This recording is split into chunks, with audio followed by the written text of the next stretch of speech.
Hace 11 años y 7 meses se emitió por primera vez la función de la palabra. Este es todo un acontecimiento, habida cuenta de que en estos últimos años, en esta última década en realidad, la cultura tiene cada vez menos cabida en los medios en general y particularmente en la televisión y especialmente en la televisión comercial, ¿no? Creo que el canal del Estado es el único que todavía reúne a representantes de la cultura que dicen su voz y hacen su ofrecimiento para beneficio de todos los peruanos, porque este canal tiene una cobertura que no la tienen pues todos los otros canales juntos, ¿no? De modo que tenemos ahí un plus y realmente nos sentimos muy satisfechos. En muchos casos, por ejemplo, en este programa a uno lo conocen más en provincias que aquí en la capital, ¿no? Y sobre todo haciendo una comparación con lo que hay en los otros canales. Yo recuerdo perfectamente, rápidamente lo digo, en los canales, en los programas que emitía el Canal 13, y al principio el Canal 5, en los primeros años de la década del 60, ¿no? Esos programas, y eso se lo dije a Fernando Vivas hace poco, ahora ya son inimaginables en cualquiera de esos canales. Ahora ya esos programas son absolutamente históricos y son programas que han quedado en el olvido y las nuevas generaciones desconocen que se hizo televisión de esa calidad en programas comerciales y que ahora pues sería impensable que se hicieran, ¿no?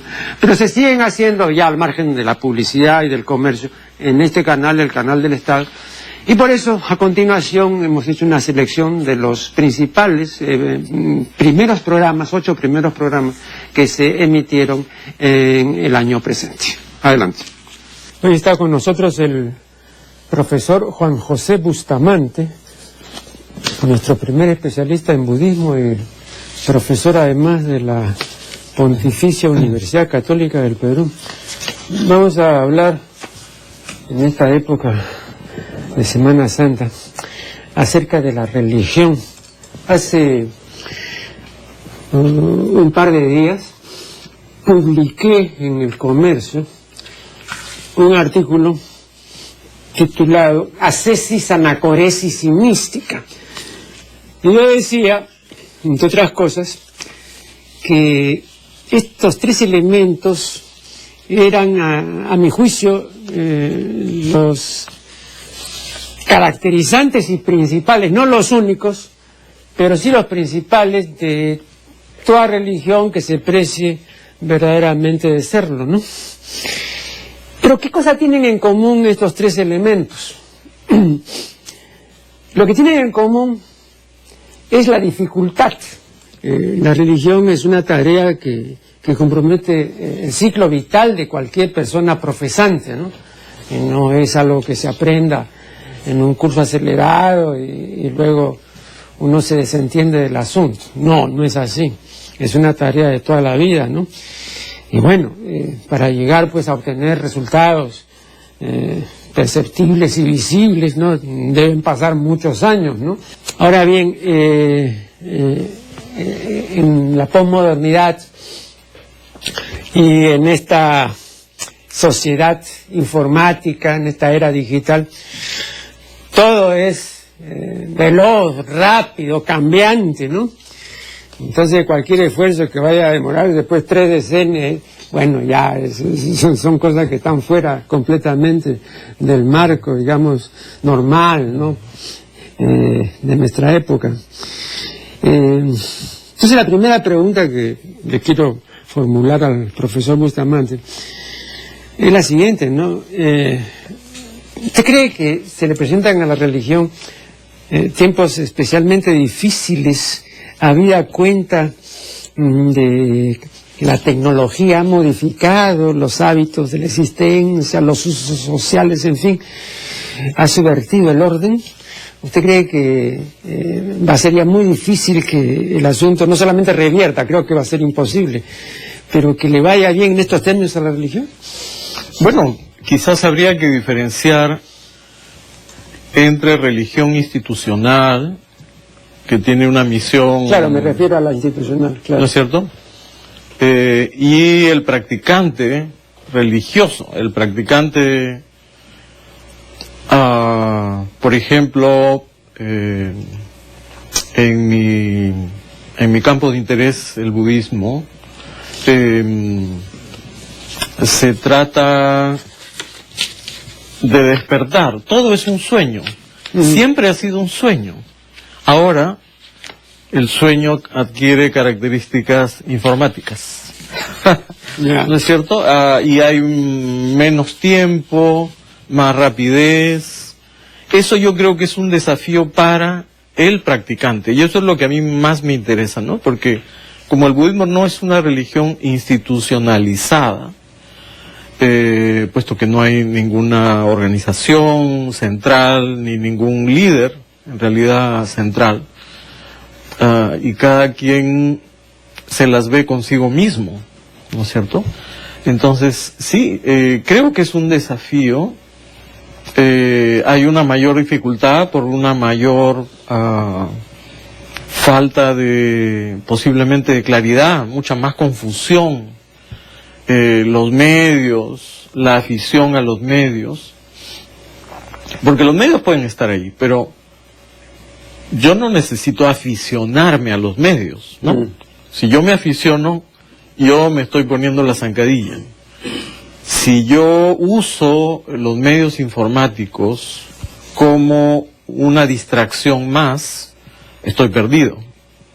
Si yo uso un medio informático como una herramienta de estudio, por ejemplo, y hasta de comunicación, si yo no pierdo el tiempo, entonces estoy en el camino al despertar, ¿no?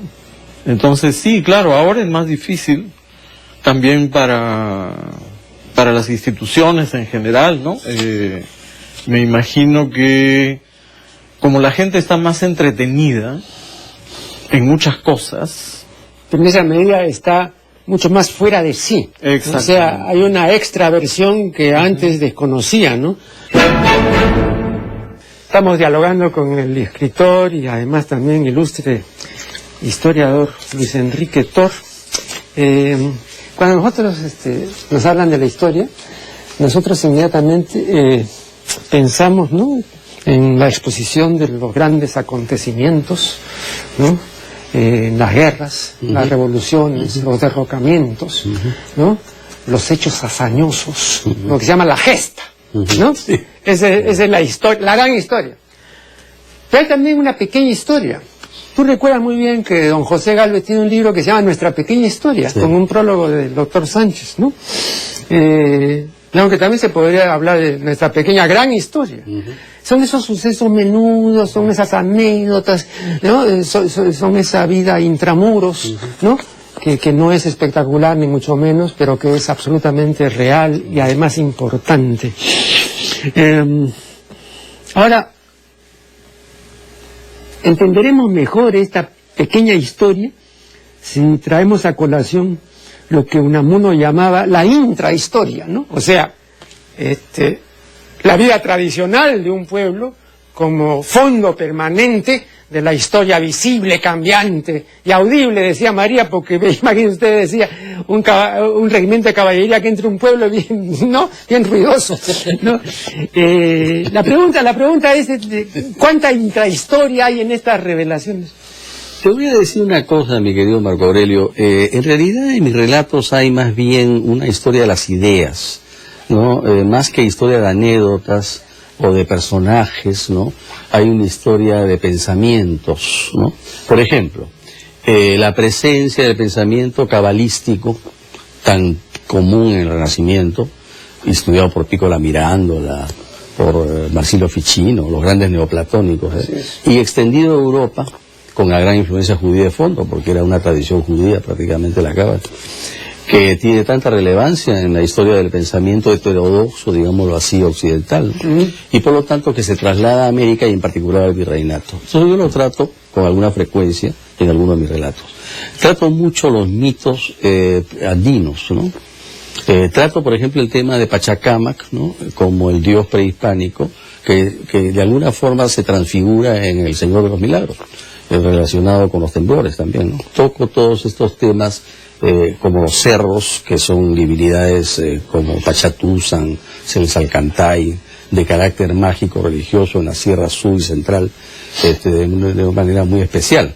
De forma tal entonces que lo que quiero decir con ello es que se ha dejado de lado, y eso es lo que me preocupaba, toda una mentalidad con este tipo de pensamientos y creencias que creía que tenían que ser recogidos no de una manera ensayística. Ajá.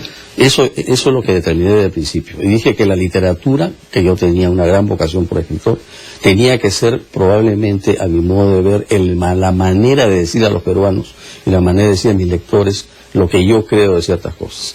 Y entonces, como me da licencia la literatura, me da licencia, no necesito demostrar cosas con los instrumentos de la razón occidental científica, sino con la intuición, que es algo que me parece fundamental y que se ha perdido mucho, ¿no?